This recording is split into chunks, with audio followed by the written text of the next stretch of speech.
ఎప్‌స్టీన్‌కి ఇంతమంది మిలియనియర్స్‌తో పెద్ద పెద్ద రాజకీయ నాయకులతో పరిచయాలు ఎలా ఏర్పడ్డాయి? ఫస్ట్ నుంచి వీడు పెద్ద ఎదవ. అంటే వానికి క్లారిటీగా తెలుసు. డబ్బులు ఎక్కడి నుంచి తీసుకోవచ్చు, ఎట్లా చేసుకోవచ్చు అని తెలుసు. హ్మ్. సో, వానికి 1980స్‌లో వాళ్ళ గర్ల్ ఫ్రెండ్ మ్యాక్స్‌వెల్ అని ఒక అమ్మాయి పరిచయమైంది. ఆ అమ్మాయి ఏంటంటే వాళ్ళ ఫాదర్ ఒక స్పై. కానీ హ్మ్. వాళ్ళ నాన్న అన్ని కేసెస్‌లో ఇరుక్కున్నాడు. పెద్ద గొప్ప వ్యక్తి ఏం గాదు.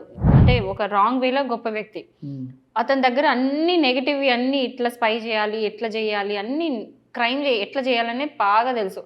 అక్కడి నుంచి ఈ అమ్మాయి నేర్చుకుంది. ఈ అమ్మాయి యూజ్ చేసుకొని డబ్బులు ఎట్లా మింగ్ చేయాలని వీడు నేర్చుకున్నాడు. హ్మ్. సో, వాడు ఒకరి నుంచి ఒకరు పరిచయాలు పెంచుకుంటూ పోయిండు. వాడు చేసింది ఒకటే. డేటాని యూజ్ చేసుకున్నాడు.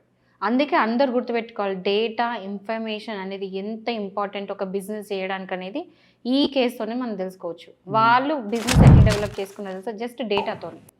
పెద్ద పెద్ద ఎలైట్ గ్రూప్‌లో వాళ్ళ డేటా తీసుకొని వాళ్ళని మొత్తం కనెక్షన్ తెచ్చుకున్నాడు.